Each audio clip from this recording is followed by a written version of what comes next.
Hello, everybody. This is Eddie Ghabour, CEO and co-founder of Key Advisors Wealth Management.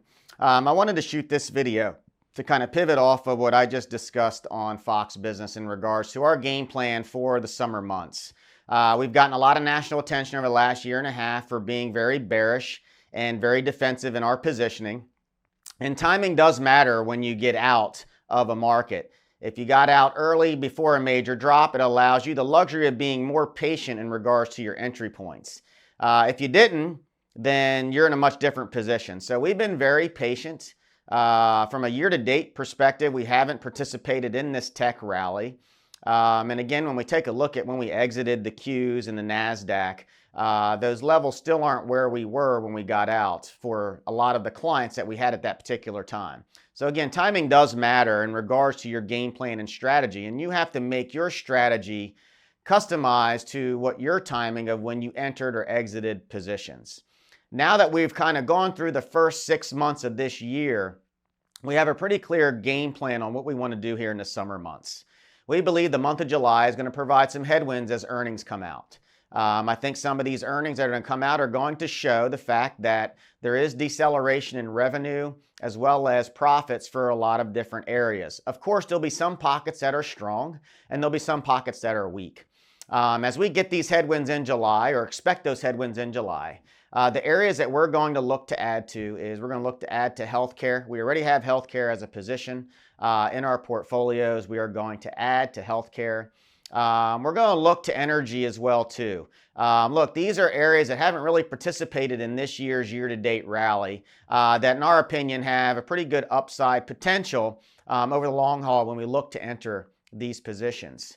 Next is defense and aerospace. I think you're going to see government spending here in this area in regards to probably an area that hasn't had enough investing in it the last few years. So I think defense and aerospace is going to be a great place from an asset allocation perspective.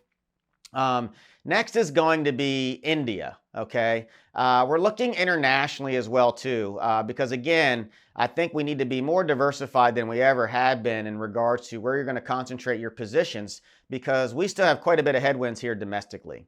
India is an indirect play on technology. I think when you see more companies like Apple start to move away from China into other areas, I think India could potentially be a winner there.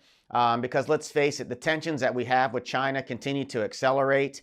And I don't think that that's going to change. And regardless, I think what firms have learned is they don't want to have all their eggs in one basket in regards to manufacturing. And India should be a big profit maker from that transition. So I think more companies like Apple are going to continue to move that trend and bring more business to India. So that's going to be an international play that we're going to look to put on this summer.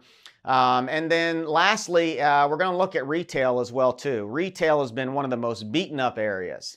And there are some great companies in the retail space. Some of them have better management than others. But again, the theme is get into sectors that haven't performed on a year-to-date basis that could provide some nice long-term growth for our portfolios. So we are going to begin entering into these sectors this summer, but we're still going to keep a very strong cash position. Again, we don't think we are out of the woods with our original market call over that trend. It's been pretty accurate. But we also recognize the fact that from a technical perspective that there is some underlying strength in the equity markets. We've had some pockets of economic activity like residential real estate that leads us to believe that our call for a recession needs to get pushed back probably to fourth quarter or first quarter of this year. Again, we'll have to wait and see. But one thing we can say with a pretty strong conviction is this economy is slowing. The market has not priced in a recession.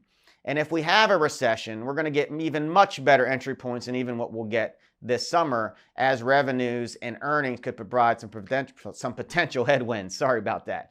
And so what we're going to do is we're going to put money to work, but we're going to keep cash as a core position in our portfolios. So that way we can have dry powder to buy when these further headwinds hit us later in the year. And again, I can't stress this enough. We're going to continue to be very active. I think investors need to have a percentage of their portfolio that they stay active based on the economic cycles that we're in, because that is, in our opinion, one of the best ways to risk manage in such a environment that's giving so many different crosswinds and signals that can make it difficult to risk manage through.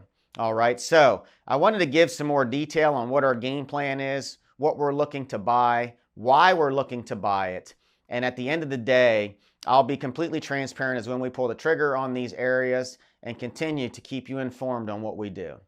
Most importantly, I hope this provides some education for you so that way you can take what we're talking about and apply it to you and your family for what you think is going to be best for your portfolio. Because what's good for our clients is not necessarily good for you because we don't know your specific situation. Have a great day and make this a winning week. Thank you.